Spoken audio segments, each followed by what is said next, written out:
이제부터 더불어민주당 이해찬 당대표의 제9차 기자간담회를 시작하도록 하겠습니다. 먼저 이해찬 당대표 모두 발언 있겠습니다. 예, 언론인 여러분 대단히 반갑습니다. 이번이 아홉 번째 기자간담회인데 제가 당대표가 된 지가 9달째니까 한 달에 한 번꼴로 간담회를 가졌던 것 같습니다. 지난주 5월 10일은 문재인 정부 출범 2주년이 되는 해입니다. 이번 기자간담회는 정례적인 성격을 더해서 문재인 정부 출범 2주년을 겸하게 되는 간담회라고 할 수 있겠습니다. 문재인 대통령께서 생방송 대담으로 2년간의 성과와 한계, 과제에 대해서 허심탄회하게 밝히셨는데 당에서도 초심을 다잡고 집권 여당으로서 역할을 다하고자 이 자리를 마련했습니다. 문재인 정부는 나라를 나라답게 만들라는 국민의 요구에 의해서 출범을 했습니다. 제가 보기에 가장 큰 변화는 보수 정권 9년 동안 벌어졌던 밀실, 불공정, 불법 행위를 근절시키고 투명하고 공정한 민주적 국정 운영으로 흐트러졌던 나라 기강을 바로 세운 것이라고 생각합니다. 또한 지난해 국민소득 3만 불 시대를 열어 세계에서 7번째로 3050 클럽에 가입을 했습니다.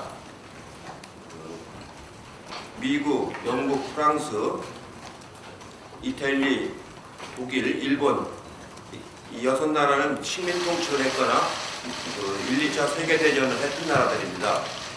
그런데 우리는 식민 통치를 받은 나라로서 7번째로 3050에 가입을 했습니다. 그러나 이런 경제적인 성과에도 불구하고 시대적으로는 상당히 양극화되어 있는 그런 우리 경제사회 구조를 가지고 있습니다. 그래서 이런 양극화와 불평등을 해소하기 위해서 사회안전망 강화에 심혈을 기울여왔고 기초연금, 장애인연금 등을 인상을 하고 아동수당도 전 아동에게 지급하는 것도 확대를 했습니다. 문재인 케어도 실시를 해서 요새 지난번 일산병원에 가보니까 문재인 케어로 인한 환자들의 만족감이 아주 높은 걸로 확인이 됐습니다. 이제 정부 투자도 더 확대하고 규제 혁신으로 수속 경제 등 혁신 성장의 물꼬를 트기 시작을 했습니다. 사상 처음으로 독립된 경제 영역으로 인정한 자영업자 종합대책을 마련해서 소상공인 자영업자 경제 여건 개선에도 힘을 기울이고 있습니다. 저희 민주당도 매주 현장 최고위를 열고 청책 투어를 해서 상반기 중에 7개 시도 예산 정책 협의회를 다 맞춰서 국정에 반영하도록 집중을 했습니다. 특히 민생연석회의를 신설해서 사회적 대화를 통해 여러 현안을 해결하고 노사 상생형 일자리인 광주형 일자리를 마련했습니다. 광주형 일자리를 마련하고 나니까 각 지역에서 자기 지역에 맞는 노사 상생형 일자리를 만들어 달라는 그런 요구가 많이 나오고 있습니다. KTX 승무원 등 노동 문제도 해결을 했고 택시 카풀 문제도 TF를 구성해서 해결을 했습니다. 이제 규제혁신 5법을 통과시켜 혁신성장 기반을 마련을 했습니다. 국민안전을 위해서 국민안전 TF를 구성을 했고 김영균법, 윤창호법을 통과시켰습니다. 얼마 전에는 공수처법과 선거법을 신속 처리 안건으로 지정해서 촛불혁명의 가장 강력한 요구인 사법개혁, 정치개혁의 시동을 만들어냈습니다. 무엇보다도 앞으로는 한반도 평화를 향한 일관된 노력을 기울여 나가도록 하겠습니다. 문재인 정부는 3차례 남북 정상회담을 개최했고 2차례 북미 정상회담이 이루어지도록 조력을 했습니다. 이제 한반도 비핵화와 항구적인 평화체계 수립을 위해서 마지막 고비를 남겨두고 있는데 최근 북한이 단거리 미사일로 추정되는 발사체를 발사한 것처럼 70년 분단 사이의 불신과 갈등을 완전히 해소하기에는 아직도 더 힘과 지혜를 모아야 하겠습니다.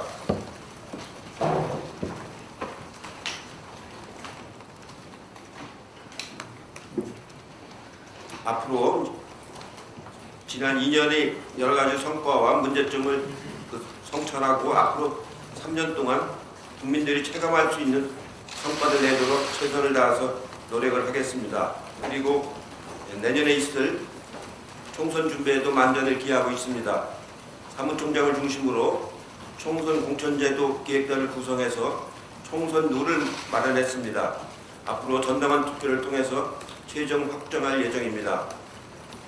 정치 신인과 청년, 여성, 장애인 등에게는 과감한 인센티브를 부여하고 현역 의원에게는 공정하고 객관적인 평가 기준을 적용을 하겠습니다. 전략공천은 꼭 필요한 경우에만 절차에 따라 추진하고 어떠한 경우에도 사적인 이해관계가 작용하지 않도록 시스템 공천을 반드시 실현해내도록 하겠습니다. 그 정도로 제가 그 말씀을 드리고 마지막 한마디만 더 말씀드리면 올해는 김대중 대통령, 노무현 대통령 두 분 서거 10주기가 되는 해입니다. 두 분 대통령의 뜻을 기리고 민주정부 10년의 공과를 성찰하기 위해 5월 18일부터 8월 18일까지 특별 추도기간으로 지정하고 추모 행사와 토론회, 시민문화제 등을 개최하도록 하겠습니다. 김대중 도서관, 노무현 재단뿐만 아니라 뜻있는 모든 시민과 함께하는 국민 행사로 진행하되 추모 행사에 그치지 않고 문재인 정부의 성공을 위해 과제를 논의하고 마음을 가다듬는 계기로 삼도록 하겠습니다. 고맙습니다. 예, 이상 이해찬 당대표 모두 발언이었고요. 오늘은 제 당대표 기자회견인데 특별하게 새로 이인영 원내대표도 참석을 해주셨고요. 윤호중 사무총장, 조정식 정책위 의장, 김관석 신임 정책위 수석부의장, 그다음에 강훈식 전략기획위원장, 이재정 대변인, 그다음에 비서실장 등이 다 함께 자리를 했습니다. 네. 자, 그러면 질의응답 시간으로 돌아가겠는데요. 늘 하시는 방식대로 손을 들어주시고 소속사와 그 성함을 좀 밝혀주신 다음에 질의를 해주시면 감사하겠습니다.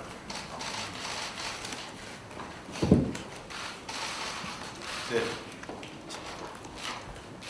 처음에 안 하시고 나중에 가서 막 올리시던데요. 네. 예, MBN 정규직이고요. 좀 앞으로 나와서 마이크 좀 해주시면. 크게 말하겠습니다. 예. 얼마 전에 우리 원내대표님께서도 관료 사회에 대해서 말씀하셨는데, 우리 장 대표께서도 총리까지 하셨고 관료 사회의 움직임에 대해서 누구보다 잘 아실 텐데요. 아무래도 또 대통령도 계속해서 이렇게 여러 가지 측면에서 새로운 마음가짐을 강조하고 계신데, 당 차원에서는 장 대표님은 그런 부분에 대해서 좀 어떻게 풀고 나가셨습니까? 예, 저는 관료사회하고 일을 여러 번 많이 했습니다. 서울시에 가서도 일을 했고, 교육부에 가서도 일을 했고, 또 총리의 일적에 일을 했고, 또 제가 여당 정책의장을 두 번이나 하고 있기 때문에 관료들하고 대화도 많이 하고 성향을 잘 압니다. 그리고 우리나라 관료들이 비교적 업무의 효율성이 굉장히 높은 그런 능력들을 가지고 있습니다. 다만 전 정부하고 새로운 정부하고 좀 정책이라든가 이런 분위기가 다르기 때문에 그거에 적응하지 못하는 그런 관료들이 아주 없는 건 아닙니다. 그러니까 그런 분들을 잘 이렇게 일을 할 수 있게 만드는 조건이나 분위기를 만드는 게 좋은데, 가장 중요한 것은 방향을 명확하게 지침을 주고 인사를 공정하게 해주고, 이렇게 두 가지만 정확하게 이루어지면 관료사회는 아주 효율적으로 잘 움직입니다. 그렇기 때문에 정확한 방향을 제시해주고 인사를 공정하게 해주고, 그게 가장 핵심입니다. 예. 다음. 네, YTN. 네, YTN 최기선입니다. 짧게 두 가지 질문 드릴 텐데요. 내년 총선 목표 의석수는 몇 석인지 알고요. 그리고 대표께서 생각하시는 바람직한 현역원 물갈이 비율이 있다면 몇 퍼센트 정도인지 말씀드리겠습니다. 지난번에 제가 농담처럼 했더니 그게 뭐 진담처럼 써가지고 많이 피드가 있는데 목표야 뭐 많이 얻는 게 목표죠. 제일 많이 얻는 게 목표인데 아직은 그 가늠하기가 좀 힘들죠. 좀 더 금년 가을이나 내년 초쯤 가야지 어느 정도 가늠할 수가 있을 건데 하여튼 뭐 가능한 많이 얻을 수 있도록 최선을 다하도록 하겠고요. 이 물갈이라는 표현은 저는 잘 안 씁니다. 자연스럽게 우리 공천 룰에 따라서 경선을 이제 다 하게 되는데 그 경선 룰에 의해서 나타난 결과를 가지고 이제 보는 것이지 인위적으로 뭐 몇 프로를 물갈이한다든가 그런 그 생각이나 기준은 없습니다. 네, 또 다른 분들. 저쪽 맨 뒤에 마이크 좀 전달해 주시죠. 지난번 그 지역구 공천 룰을 발표한 것처럼 그 특별한 경우가 아니면은 그 경선을 원칙으로 하기 때문에 그 경선 결과에 의해서 그 공천을 할 겁니다. 네, 조선비즈 이슬기입니다. 대표님, 저 두 가지 질문 드리고 싶습니다. 버스 파업 관련한 질문 여쭙고 싶은데요. 하나는 지금 시점에서 그 버스 문제가 이렇게 크게 터진 이유가 뭐라고 진단을 하시는지 여쭙고 싶고요. 두 번째는 그 준공영제라는 큰 방향을 어제 말씀하셨는데 이게 사실 지자체만 해도 입장이 서로 굉장히 다른 상황입니다. 어떤 대안을 좀 갖고 계신지, 그리고 특히 요금 인상에 대해서는 서울시가 좀 부정적인 입장인 걸로 좀 알고 있습니다. 그 부분에 대해서 대표님 생각은 어떠신지 여쭙고 싶습니다. 예, 이번에 이제 버스 임금 인상 얘기는 이게 4년마다 한 번씩 올라갔는데 올해가 올라가는 해입니다. 버스 요금은 해마다 올리는 게 아니고 4년에 한 번씩 올라가는데 올해가 이제 4년째가 되는 해이기 때문에 이제 올려야 되는 해인데 얼마나 올릴 거냐 놓고 이제 그 지자체마다 좀 다릅니다. 공영제가 돼 있는 데들은 그 자치체가 이제 임금을 결정하다시피 하는 거기 때문에 이 서울시 같으면 준공영제가 돼 있기 때문에 그 결정을 하는 거고요. 지금 서울시 같은 경우는 임금 인상 요인이 아직은 발생하지 않았습니다. 그래서 그 임금 인상을 안 하는 것이고 경기도는 준공영제가 안 되고 있기 때문에 개별 사업장마다 임금이 좀 이제 다르기 때문에 전체적으로 버스 요금을 얼마를 인상할 거냐를 놓고 지금 지방자치체가 좀 검토를 하고 있는데 대략 경기도는 아마 조만간에 자체에서 얼마를 인상할지 발표를 하리라고 봅니다. 근데 경기도는 한 가지 서울시하고 다른 게 52시간제로 인해서 그 증차 요인이 발생을 합니다. 서울시는 지금 47.5시간을 근무하고 있기 때문에 52시간제하고 관계없는데 경기도는 준공영제가 안 돼 있는 데다가 사설업체들이 운영을 하기 때문에 얼마를 인상시킬지가 그 버스 조합하고 경기도하고 협의를 해서 결정을 하게 됩니다. 그래서 아마 다른 데는 별로 큰 문제가 없는데 경기도가 지금 버스 조합하고 협의를 하고 있고 당 정책위원회하고도 이제 조율을 하고 있습니다. 그래서 준공영제를 어디까지 할 거냐? 지금 지방자치 사무인 경우는 그 국가가 지원할 수가 없기 때문에 준공영제에 대해서 뭐라고 할 수가 없는데 준공영제를 해서 국가가 이제 국가사무로 전환을 해서 지원하게 되면은 아니면 중앙정부하고 지자체 간에 또 협의를 해야 됩니다. 그래서 광역버스에 관해서는 그 지금 현재는 지방사무인데 그래서 국가사무로 전환을 시켜서 준공영제에 대해서 정부가 지원하는 그런 방안도 좀 찾아보도록 하려고 좀 협의를 하고 있습니다. 정책위장이 좀 추가 설명을 하겠습니다. 네, 방금 전에 대표님 말씀하신 거에서 이제 그 요금 인상 요인 관계된 것인데요.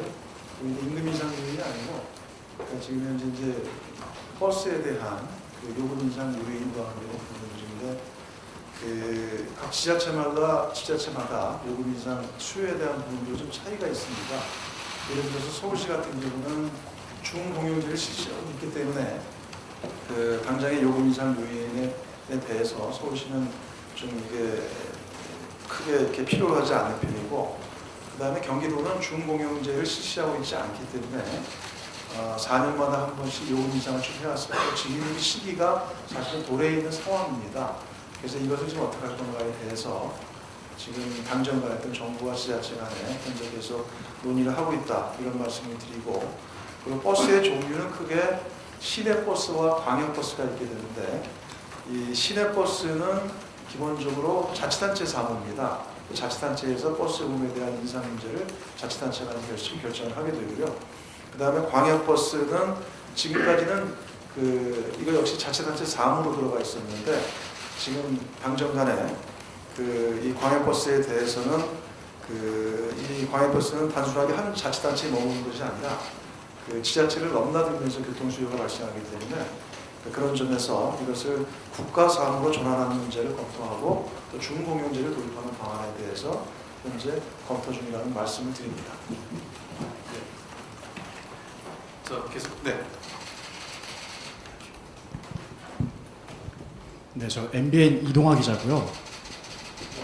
대표님께서 전략공천에 대해서는 좀 필요한 경우에만 절차에 따라 추진한다고 하셨는데, 사실 부산 지역 같은 경우는 상당히 승리를 위해서 전략공천의 필요성들을 많이 강조하신 것 같은데, 그런 지역적인 것들을 좀 고려해서 좀 얼마나 전략공천의 필요성을 느끼고 계신지, 실제로 그런 목소리를 담아서 부산, 강원, 대구 같은 좀 어려운 지역에서는 어떤 보관이 있으신지 좀 말씀 좀 부탁드리겠습니다. 특정 지역을 선택해서 하는 게 아니고요. 어떤 지역이라도 우리 후보가 괜찮은 후보가 있는 지역들, 경선이 가능한 지역들을 경선을 해서 이제 후보를 정한다는 얘기고, 우리 후보가 경쟁력이 전혀 없거나 아예 지원자가 없는 경우도 있을 수가 있습니다. 그런 경우에 한해서 전략공천을 불가피하게 안 할 수가 없기 때문에 그렇게 하겠다는 그런 뜻으로 말씀드린 겁니다. 특정 지역을 대상으로 하는 게 아닙니다. 네. 다음 분.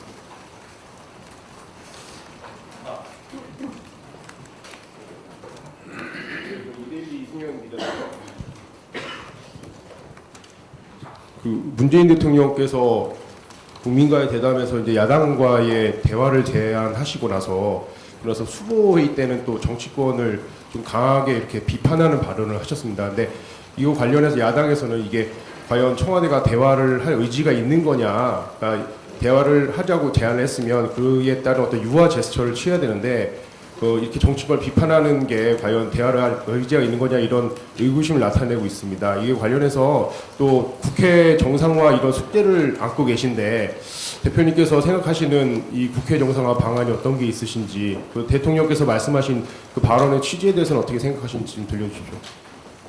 예, 대통령께서 대담에서 5당 대표들과의 회동을 말씀을 하셨고, 이어서 청와대 비서실에서 각 당에다가 대통령과의 대화에 참여 여부를 확인하는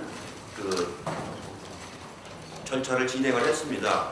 물론 저희 당도 대화에 참여하겠다고 말씀을 드렸고, 그 후에 자유한국당이 1대1 대화를 하자는 그런 제안을 이제 했는데, 원래 5당 대표들과의 대화는 여러 가지 과제를 가지고 이제 심도 있는 대화를 하자는 뜻으로 이제 했던 것이고,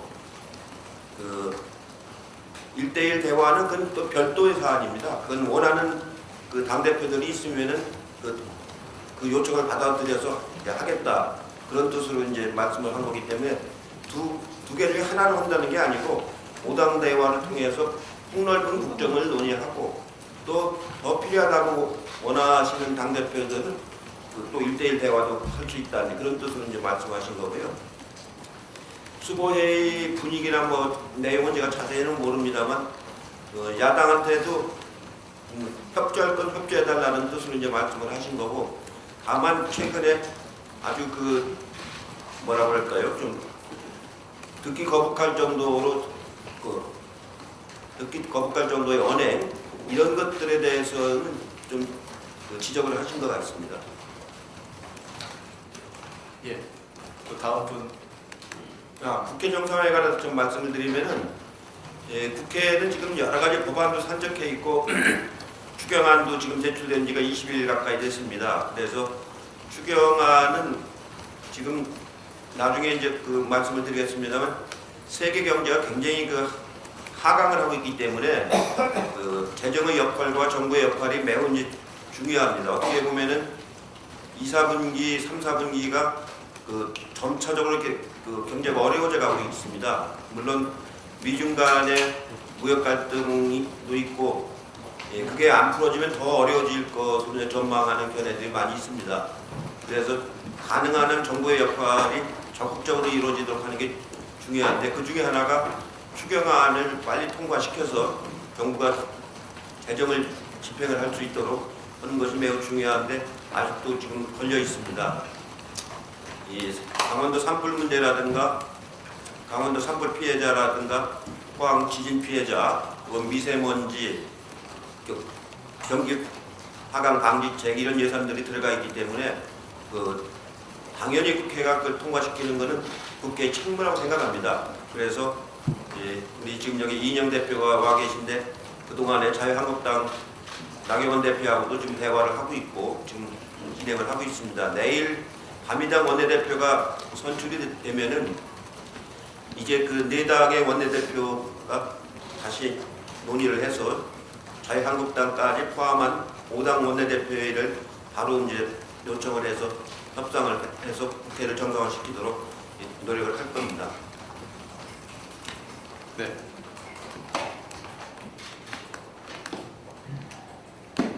네, 저 뉴스핀 김현우라고 합니다. 이번에 원내대표 선거에서 이인영 신원내대표가 당선이 됐는데 혹시 당 대표님께서는 이인영 원내대표의 당선 의미를 어떻게 보고 계신지 궁금합니다.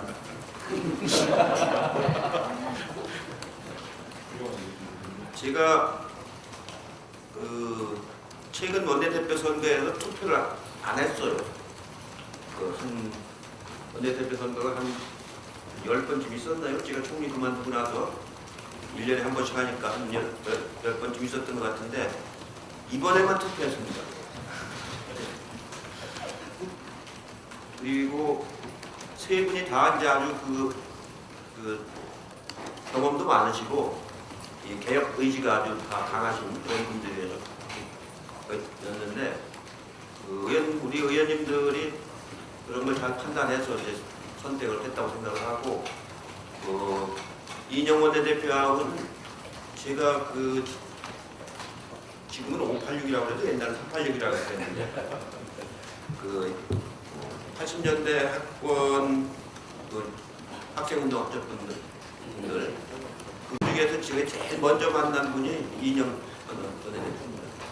87년 6월 항쟁 때 국본이라고 그러죠. 민주헌법쟁취 국민운동본부 그게 여러 사회단체하고 정당하고 해서 만든 단체인데 제가 그때 상황실장을 보고 있을 때 전대회 일기 의장으로서 거기에 참여해서 저 같이 6월 항쟁을 했고 나머지 분들은 다 그 후에 만난 분들이에요. 네. 이것으로 하겠습니다. 네. 자, 다음. 예. 우리 어머니 친정이 충주거든요. 이인영 대표 고향이 충주입니다. 예. 안녕하세요. 대표님 프레시안의 박정현입니다. 의원 정수 확대 논의가 평화당뿐만이 아니라 패스트트랙을 주장해온 시민단체를 중심으로 확대되고 있는데요. 국회 특례 폐지 법안과 동시에 의석을 늘려 지역구 선거구 조정의 폭을 좁혀야 한다고 하는데 이에 대한 대표님의 생각도 궁금하고 또 하나 질문인데 좀 결이 다른 질문이긴 하지만 민주당 공천룰 발표 회견에서 대표님께서 약속하신 여성 공천 30%에 대한 질문이 좀 이어졌었는데 대표님께서 취임하실 당시 약속을 지키기 위해서 여성 정치인 인큐베이팅 등을 하시겠다고 말씀하셨던 게 기억납니다. 그 약속을 이번 공천에서 실현될 수 있는지 궁금합니다. 예, 의원 정수 확대는 저희는 분명하게 당론으로 정리를 했습니다. 300인 넘지 않는다고. 그리고 국민 여론조사를 봐도 압도적으로 다수가 300인을 넘어서는 안 된다는 여론을 가지고 있기 때문에 300인 점수를 지켜줘야 된다고 생각을 하고요. 실제로 뭐 세비를 줄여서 의원 숫자를 늘리자 뭐 그런 주장도 하는데, 지금 국민들이 얘기하는 세비를 줄이라는 얘기가 아니고 권한이 있는 의원 숫자를 늘리지 말아라 그런 뜻이거든요. 그렇기 때문에 그 당론으로 이미 확정을 했다는 말씀을 드리고, 여성 공천 30%는 가능한 전 지키려고 지금 생각을 하고 있습니다. 실제로 우리나라가 다른 나라에 비해서 여성의 정치 참여가 낮은 나라입니다. 물론 다른 경제 분야라든가 사회 분야 참여도 낮지만 특히 정치 참여는 낮은 데라서 가능한 지키려고 노력을 하는데, 지난 우리 당의 여성위원장이라든가 여성 정치 확대 의회의 특별위원장이라든가 이런 분들하고 제가 대화를 했는데 30%를 가능한 채울 수 있도록 좋은 여성 정치 인력을 좀 빨리 발굴을 좀 하자고 그렇게 말씀을 드렸습니다. 다만 전혀 안 된 사람을 30%를 자체를 채우는 것이 목적일 수는 없는 거거든요. 그러니까 가능한 할 수 있는 분들로 채우려고 노력을 하겠습니다. 네. 데일리안의 이유린 기자라고 합니다. 그 당에서 그동안 한국당이 민생 경제를 외면해 왔다고 말씀을 하셨는데요. 근데 정작 한국당 지지율이 꽤 많이 상승하고 있습니다. 그리고 실제로 많은 지역에서 한국당 지지율이 좀 더 높은 걸로 나오는데요. 대표님께서는 그 이유가 무엇이라고 보시는지 궁금하고, 또 당의 지지율을 높이기 위해서는 어떻게 해야 한다고 보시는지 질문 드리고 싶습니다.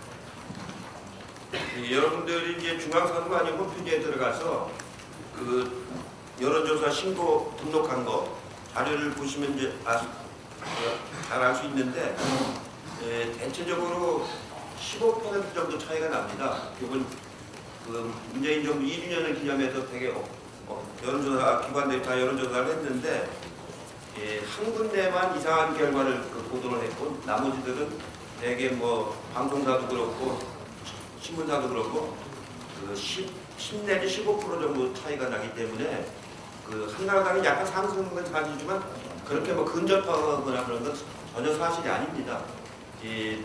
여러분들이 아마 대변인실에 자료를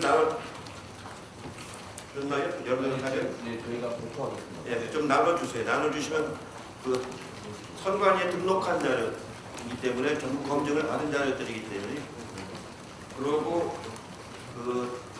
우리가 이제 원래가 대구 경북 지역에서는 원래 두지고 있어요. 원래 두지고 있고, 그다음 부산 경남 울산 쪽은 거의 비슷하게 이제 가고 있고, 나머지 지역은 우리가 다 앞서가고 있고 그렇습니다. 그러니까 새롭게 뒤집어진 지역이 나오는 건 아닙니다. 지지율 관련돼서 최근에 여론조사 지지율 현황 보이는 거는요. 저희가 공보실에서 메일로 여러분들 기자분들에게 정리한 내용을 보내드리도록 하겠습니다. 그거 참조해 주시면 고맙겠습니다. 메일로 보내드릴게요. 네, 또 다른 참고적으로 제가 여기 자료를 가져왔는데요. 갤럽에서 조사한 거는 민주당 40, 한국당 25고요. 중앙일보는 19.3%가 차이가 나고, 한겨레는 19.2, SBS는 15.4, KBS는 13, MBC는 12% 차이가 나거든요. 네. 말씀하시죠. 네, 유대인의 이상훈 기자입니다. 유시민 노무현재단 이사장과 신재철 자유한국당 의원과 1980년 서울의원 당시 진술서를 놓고 공방이 벌어졌습니다. 이 유시민 이사장의 진술서에 당시 복학생이었던 대표님 이름이 나온 것도 쟁점인데요. 이를 두고 유시민 이사장은 운동권 사이에서 정한 수칙대로 알릴 것은 알리고 보호할 것은 보호했다고 말한 반면, 신재철 의원은 그 진술서에 나온 민주화 인사들 명단이 합수부가 연청해서 민청을 수사하는 쪽으로 방향을 틀게 된 계기였다고 주장합니다. 이에 대해 대표님은 어떻게 바라보고 계신지요? 예, 당시 제가 이제 합수부에서 오래 조사를 받고 고문도 많이 당하고 제가 다 알죠.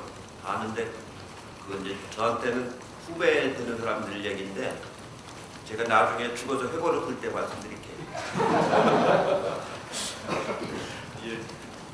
네, 안녕하세요. 한겨레 이지혜라고 합니다. 두 가지 질문 드리고 싶은데요. 그 패스트트랙 국면 이후에 국회 정상화를 위해서 한국당에서는 패스트트랙 사과 그리고 철회를 요구를 하고 있는데 사실상 민주당에서는 받기 어려운 제안이다라는 말씀 자주 해주셨어요. 근데 혹시 그 유감 표명 정도는 가능한 거 아니냐는 당내 목소리가 있는 것으로 알고 있는데 이 부분에 대해서 대표님 어떻게 생각하시는지 궁금하고요. 그리고 두 번째로는 그 이인영 원내대표님이 당선되시고 나서 예방을 바른미래당 갔을 때에도 그렇고 오늘 유성엽 원내대표님이 예방 오셨을 때에도 그렇고 개헌 관련해서 말씀을 해주셨어요. 개헌이 국회 정상화를 위한 단초가 될 수 있다. 이 부분에 대해서는 어떻게 보시는지 궁금합니다.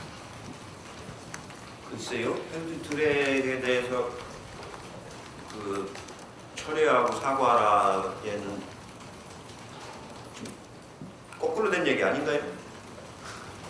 그쪽에서 오히려 그렇게 점거 농성하고 그 사무실에 들어가서 그 팩스를 막고 또 최이배 의원을 감금하고 그거를 사과해야 되는 거 아닌가요? 요새는 하도 막 말을 바꿔서 하니까 좀 헷갈려가지고 제가 더 말씀드리면 오히려 국회에 등원하는데 지장이 될까 해서 차라리 말씀을 안 드리는 게 나을 것 같고요. 국회 선진화법은 그 자유한국당 전신인 한나라당 새누리당에서 만든 법이거든요. 주관해가지고 그게 18대 국회 때 만든 거죠. 그렇기 때문에 그 법이 무너졌다는 것 자체가 심각한 문제예요. 그래서 제가 보기에는 그 자유한국당이 먼저 정중하게 사과를 하고 그러고 국회에 정상화하는 것이 올바른 절차다 저는 이렇게 말씀을 드리고 싶고요. 국회 정상화하기 위해서 개헌 논의한다. 그거는 앞뒤가 안 맞는 말이죠. 그 정상화가 되면은 여러 가지 의제를 이제 다룰 수가 있을 거 아닙니까? 선거법도 다루게 되고 그 교섭단체가 요구하는 것들을 제안하면 다루게 되는 거 아닙니까? 정상화를 한 뒤에 그런 걸 다뤄야지 이런 걸 논의하기 위해서 정상화를 한다? 그건 본말이 앞뒤가 바뀐 얘기입니다. 한 두 분만 더 시간 관계상 한 두 분만 더 받겠습니다. 저쪽 뒤에 한 분 하시고요. 네.